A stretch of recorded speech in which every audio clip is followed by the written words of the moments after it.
Olá pessoal, sejam bem-vindos a mais um vídeo do nosso canal. Eu sou o pastor Wallace Melo e hoje nós teremos a segunda parte do nosso vídeo e do nosso estudo sobre expiação. Esse assunto muito importante da Palavra de Deus, é um estudo sistemático a respeito da Cristologia e aí nós entramos nesse assunto agora e estamos falando sobre expiação. Você sabe o que é isso? O que isso significa? O que compreende, nós entendermos aí toda a extensão da expiação, o que Cristo fez por nós na cruz e o que isso representa para a história da humanidade.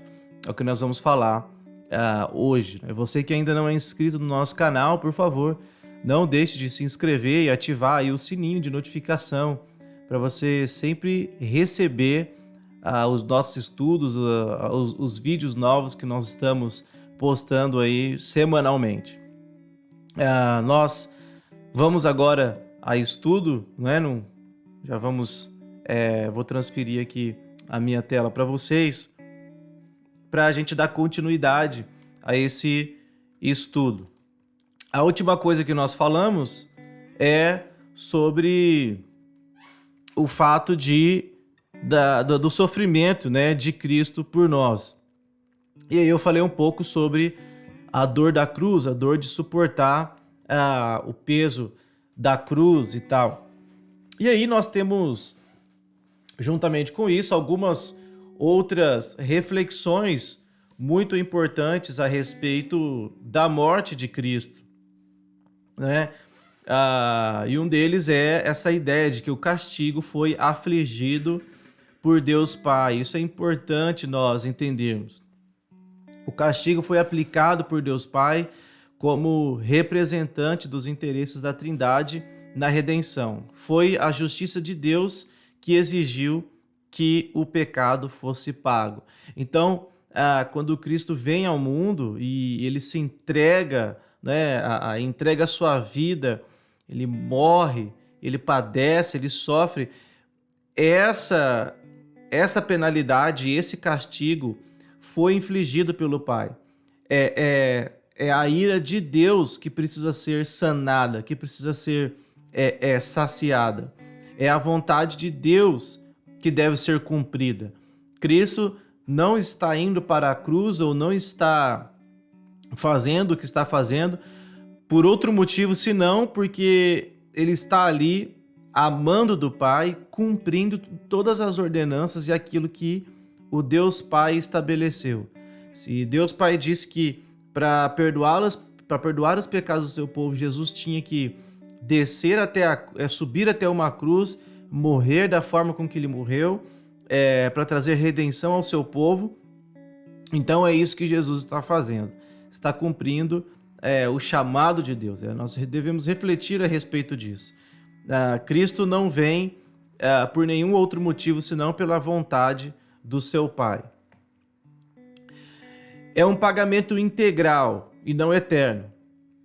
Se sofrêssemos pelos nossos pecados, nós nunca seríamos capazes de nos colocar novamente na condição correta com Deus por nós mesmos. Então, essa é uma questão interessante. Quando Cristo vem ao mundo e ele é necessário vir e morrer pelos nossos pecados, não poderia ser outro. Não poderia ser nós mesmos, porque se nós sofrêssemos pelos nossos pecados, nós nunca seríamos capazes de nos colocar novamente numa condição correta diante de Deus. É por isso que as pessoas vão ao inferno. Quem que estará no inferno com relação às pessoas? São pessoas pelas quais Cristo não morreu e o seu sacrifício não foi eficaz. De modo que Cristo não morreu por elas e elas passaram uma vida pecando e vivendo como queriam viver, segundo os seus próprios pensamentos, segundo suas próprias vontades. E o que elas vão fazer no inferno? Estão ali recebendo a punição pelos seus pecados. Por quanto tempo? Eternamente. Por quê? Porque não existe nenhum castigo que o homem possa cumprir que o liberte dos seus pecados. O inferno é literal e o inferno é eterno. Por quê? Porque somente a eternidade faz com que o homem pague pelos seus pecados. Então, por isso que as pessoas vão ao inferno. Por isso que elas receberão um castigo eterno. Porque não há possibilidade de redenção. Não há possibilidade mais dessa pessoa ser salva. Porque negou o sacrifício de Cristo, negou a cruz de Cristo, negou a redenção, negou a palavra de Deus.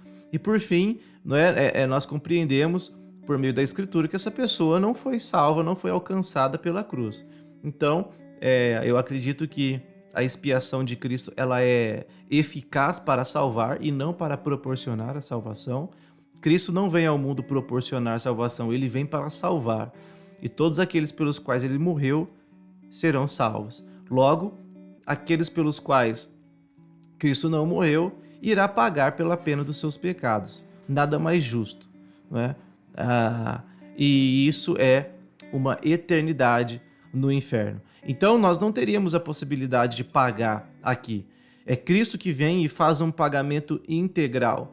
Ele que vem e morre pelo seu povo eficazmente e agora pode purificar o seu povo dos seus pecados totalmente, né? Então Cristo, por ser Deus homem, ele tem essa capacidade de vir, sofrer por um tempo e pagar de modo integral pelos nossos pecados, o que de fato um homem não era capaz de fazer, né? Jesus era capaz de receber toda a ira de Deus contra o nosso pecado e sofrê-la até o fim. A união das duas naturezas tornou possível Cristo receber toda a ira de Deus contra o pecado. Então, é somente essa natureza divina de Deus, de Cristo, que faz com que seja possível Cristo pagar de maneira integral pelos nossos pecados. De modo que nós somos perdoados pelos pecados que nós cometemos, pelos pecados que nós estamos cometendo agora e o que nós ainda vamos cometer, né? Então, não interessa se você cometeu ali um pecado no último dia da sua vida, no último segundo, ali, um momento ali, você, sei lá, pecou, não de maneira assim, que você viveu uma vida de pecado, mas um deslize mesmo. Isso não vai levar você ao inferno, porque Cristo morreu por você, expiou o seu pecado, todos os pecados. Não foi só os pecados até seus 20, seus 30, seus 40 anos, é todo o pecado que você cometeu durante toda a sua vida estão perdoados por Deus. É óbvio que isso tem consequências na nossa vida cristã, né? Mas esse não é o caso aqui. Nós estamos falando a respeito da integralidade do perdão dos pecados que Cristo nos deu. E indo adiante, né? O significado do sangue de Cristo. Há várias referências bíblicas aí, e um dos significados do sangue de Cristo é que pelo sangue de Cristo nossa consciência é purificada. Esse é o texto de Hebreus 9,14. Vamos dar uma lida aí nesses textos, que é interessante você observar como Cristo nos salvou e qual é a redenção do seu sangue, né? Hebreus 9,14 diz assim: muito mais o sangue de Cristo, que pelo Espírito Eterno a si mesmo se ofereceu sem mácula a Deus, purificará nossa consciência das obras mortas para que sirvamos ao Deus vivo. Então, esse texto está falando aqui do sangue de Cristo como aquele que purifica a nossa consciência. A ideia do texto aqui, do autor aos Hebreus, é mostrar que aqueles sacrifícios que eram prestados no Antigo Testamento não purificavam a consciência. Eles, no máximo, faziam com que a pessoa sentisse ali um momento de conforto, mas parece que eles não se sentiam totalmente perdoados. E aqueles sacrifícios não tinham o poder de purificar a consciência. Quando Cristo morre na cruz, a nossa consciência é purificada, o nosso interior é santificado. Nós agora não estamos seguindo obras mortas, como diz o autor aqui, mas é obra viva, é o Deus vivo. Nós prestamos um culto a Deus baseado no sacrifício que Cristo fez, e isso purifica a nossa consciência. Agora nós temos um pensamento cristão, um pensamento puro, um pensamento santo. Não é só ações. Agora nós interiormente somos santificados. A ideia do autor aqui é mostrar que esses sacrifícios era uma coisa só da carne. Parece que os purificavam apenas na carne. Não era apenas algo visível. Mas o sangue de Cristo, a salvação por meio de Jesus Cristo, purifica o nosso interior. Nós somos santificados de dentro para fora e não o oposto, não é? O verso 2, um segundo motivo pelo qual o sangue de Jesus é importante, um de seus significados é que nós obtemos acesso ousado a Deus em adoração e em oração, não é? Enquanto o autor está explicando aqui, a partir do verso 9, como era o lugar santo, né, o santo dos santos, né, o tabernáculo como um todo, ele vem mostrando como a obra de Cristo fez com que agora nós tenhamos livre acesso a Deus. Não é mais apenas o sumo sacerdote que pode entrar no santo dos santos. Por causa do sangue de Jesus, agora nós temos acesso ousado a Deus, para adorar a Deus e para orar a Ele. E aí a conclusão que o autor aos Hebreus chega no capítulo 10, verso 19, é que, tendo, pois, irmãos, intrepidez para entrar no Santo dos Santos pelo sangue de Jesus. Então, não é mais o sangue de bodes que era aspergido na tampa do propiciatório pelo sumo sacerdote. Não é mais esse sangue. Agora é pelo sangue de Jesus Cristo. O véu, uma vez rasgado, nós podemos ter acesso ao trono da graça, podemos ter acesso a Jesus Cristo, podemos ter acesso, e esse acesso deve ser usado com intrepidez, com ousadia, né? Nós devemos entrar no Santo dos Santos e clamar ao Senhor, e orar a Ele, e adorar a Deus, porque o sangue de Cristo nos trouxe esse benefício. Somos purificados de maneira progressiva do pecado restante, né? 1 João, capítulo 1, o verso 7. Vamos dar uma olhada aí nesse texto também. 1 João 1, verso 7. Diz assim: se porém andarmos na luz, como Ele está na luz, mantemos comunhão uns com os outros, e o sangue de Jesus, seu Filho, nos purifica de todo pecado. Então, se andarmos na luz, se estamos com Deus, se pertencemos a Deus, se nos guardamos diante dele, ele nos purifica de todo pecado. Ele nos dá essa graça, ele nos dá essa vida plena, né, no Senhor. Nós somos capazes também de vencer o acusador dos nossos irmãos, né? Esse texto de Apocalipse 12, né, da grande batalha nos céus, versículo 10 e 11, o 11 mais precisamente, né? Eles, pois, venceram por causa do sangue do Cordeiro e por causa da palavra e do testemunho que deram, e mesmo em face da morte não amaram a própria vida. Venceram por causa do sangue do Cordeiro, não é? Esse texto fala do pessoal que foi salvo, que está na presença de Deus, e aí a voz, né? Estes, pois, venceram por causa do sangue do Cordeiro. Venceram porque Cristo morreu por eles e por causa do seu testemunho. Você observa que primeiro vem o sangue de Cristo e depois vem o testemunho. Então, primeiro Cristo morre por você e salva você. E depois você externa isso, você dá um testemunho. Você é aquele que demonstra por meio das suas obras que você foi alcançado pela salvação.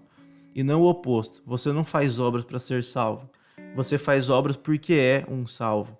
E é isso que a Escritura nos mostra o tempo inteiro. Então, primeiro você é salvo pelo sangue do Cordeiro. E depois você tem obras. obras de justiça. E esse sangue de Cristo nos mostra como nós vencemos, não é? Que foi por meio do sangue de Cristo. Nós só conseguimos vencer o mal, só conseguimos vencer as obras da carne, só conseguimos vencer o pecado e viver em santidade porque o sangue de Cristo foi derramado uma vez.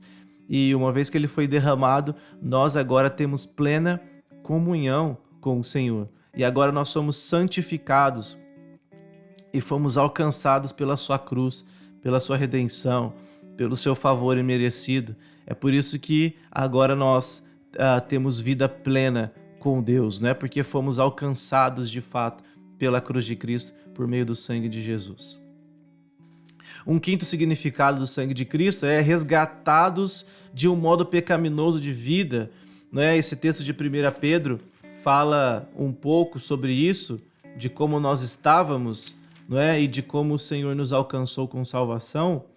1 Pedro 1, 18 e 19. Sabendo que não foi mediante coisas corruptíveis, como prata ou ouro, que fostes resgatados do vosso fútil procedimento que vossos pais vos legaram, mas pelo precioso sangue, como de cordeiro, sem defeito e sem mácula, o sangue de Cristo, conhecido como efeito antes da fundação do mundo, porém manifestado no fim dos tempos por amor de vós. Verso 20.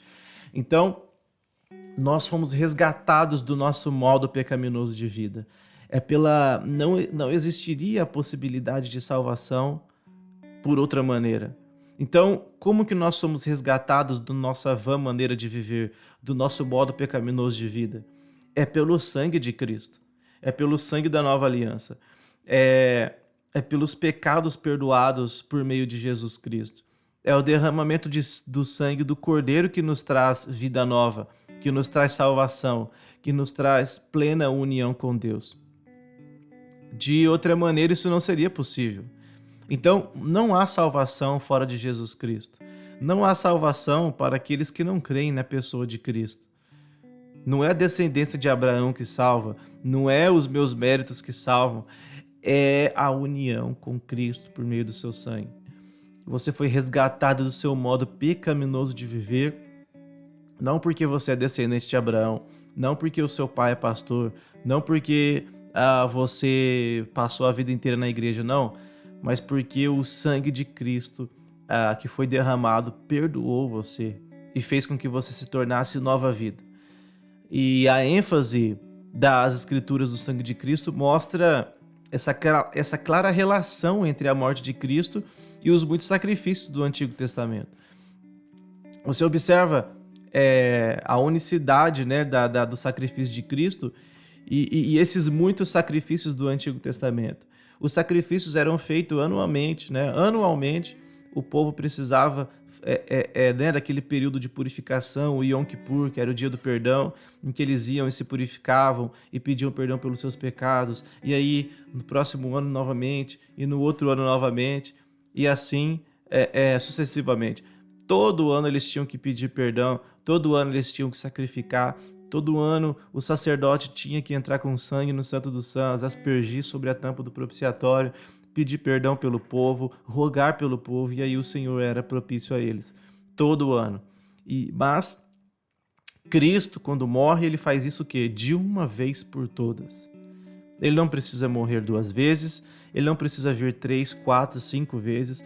A cruz foi de uma vez por todas para a purificação dos nossos pecados, porque Cristo é poderoso e o sangue dele é poderoso para nos perdoar de todo pecado e perdoar toda uma geração, perdoar pessoas que viveram antes de Cristo vir à Terra, durante Cristo na Terra e depois. Então, o último salvo que pisar nesse mundo foi salvo e está salvo, permanece salvo por causa do sangue de Jesus Cristo, por causa do que Cristo fez na cruz. Ele não precisa de uma outra salvação, ele não precisa que Cristo venha novamente.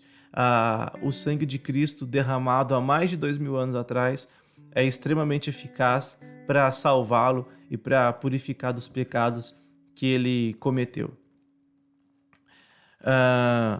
Prosseguindo aí, a morte de Cristo como substituição penal. Cumpriu uma pena quando morreu, não é? Essa pena é substitutiva.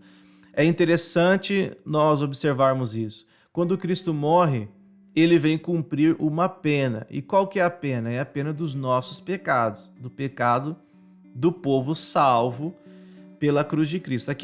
Aqueles por quem Cristo morreu, antes dele morrer, não é? Ele vem cumprir uma pena, ele vem pagar uma pena. Nós tínhamos um débito com Deus por causa dos nossos pecados. Desde Adão até nós, tínhamos um débito com Deus. E como esse débito é sanado? Cristo vem e paga a nossa dívida. E aí é uma pena substitutiva. Não é que nós somos inocentados sem que alguém cumpra no nosso lugar. Não. É como se nós passássemos por um tribunal e fôssemos culpados. Nós somos culpados. Porém, quando Cristo vem, há uma substituição. Cristo toma o nosso lugar. É imputado sobre nós a salvação, a redenção. É imputado sobre nós a justiça de Deus por meio de Jesus Cristo. Não é que você se tornou justo, é que foi imputado em você, foi colocado em você justiça. Você não é justo por natureza. Você não viveu uma vida e depois se justificou a si mesmo. Não, você foi justificado, você foi substituído. Alguém tomou o seu lugar e assumiu a sua culpa. Você não deixa de ser menos culpado por isso, mas a sua dívida foi paga. Por quê? Porque alguém assumiu o seu lugar. Não é que Deus disse, não, você não fez nada, você não me deve nada. Não, a dívida está lá. A diferença é que não foi você quem pagou, foi Cristo. Ele substituiu a nossa morte. Nós deveríamos passar uma eternidade no inferno por causa dos nossos pecados. Mas quando Cristo morre e ressuscita, ele paga essa pena ao Pai e ele vem de maneira substitutiva, tomar a nossa morte, morrer a nossa vida, padecer as nossas dores, sofrer no nosso lugar. Então isso é imputado a nós, a salvação é imputada, não merecemos, não somos justos, mas aquilo é imputado, aquilo é colocado sobre a nossa vida, de maneira por meio da morte de Jesus. Diferentes aspectos da expiação, né? Nós merecemos morrer como castigo pelo pecado, nós merecemos receber a ira de Deus por conta desses pecados, nós estamos separados de Deus pelos pecados, porque Deus é santo e nós somos pecadores, e nós estamos também escravizados pelo pecado, porque embora o pecado pareça chamativo, atrativo, educado, ele entra na nossa vida de maneira educada, né? Mas ele permanece como um carrasco. É isso que acontece. Por isso, biblicamente, nós estávamos escravizados, porque uma vez que nós abrimos as portas para o pecado, agora ele vai permanecer de maneira tirana. Ele não vai sair de maneira fácil.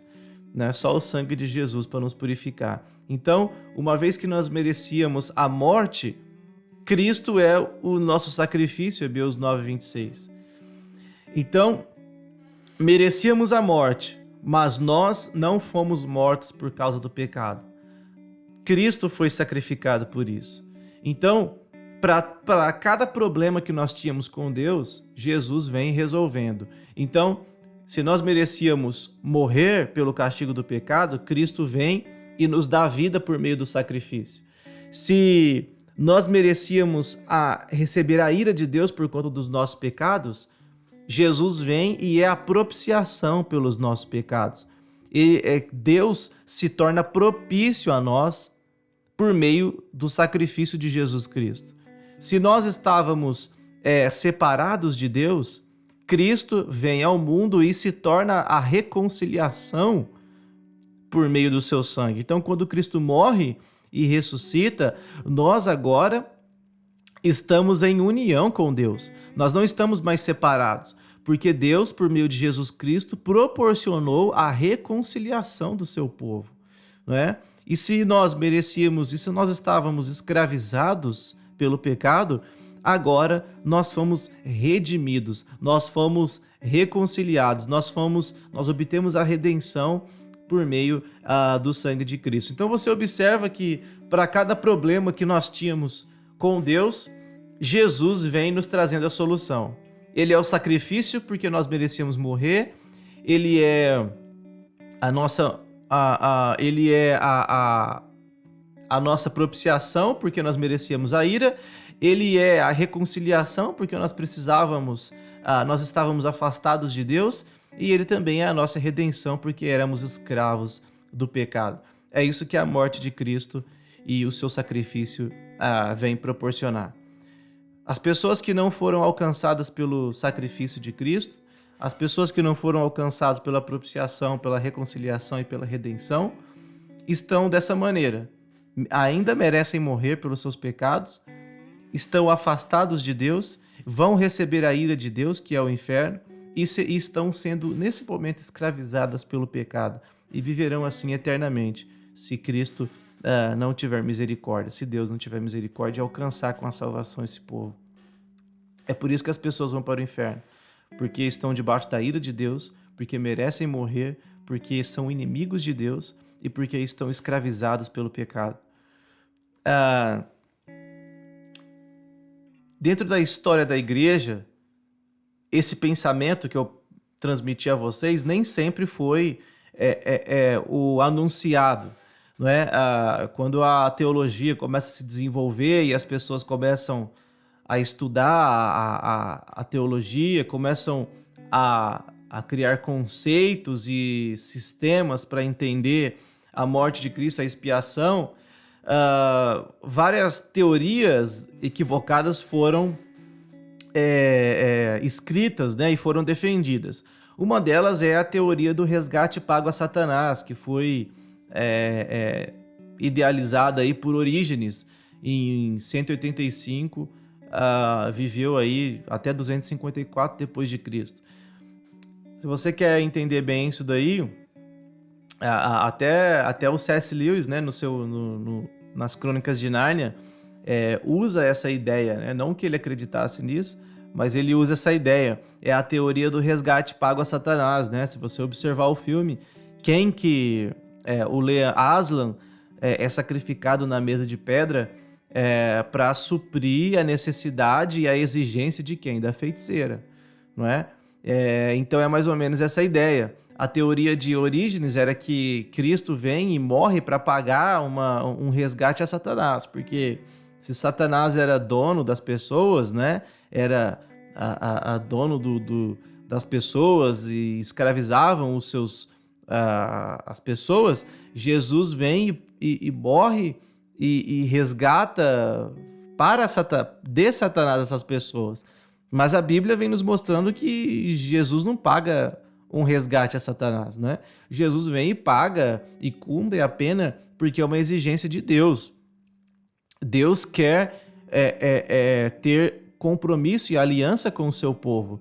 E isso não pode ser de qualquer maneira, isso precisa ser por meio do sangue, né? Se tem uma coisa que o diabo não queria, era a morte de Cristo para a salvação do seu povo, não é?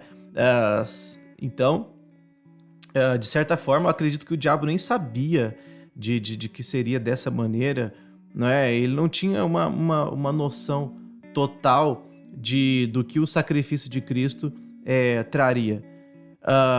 Outra teoria é a teoria da influência moral, né?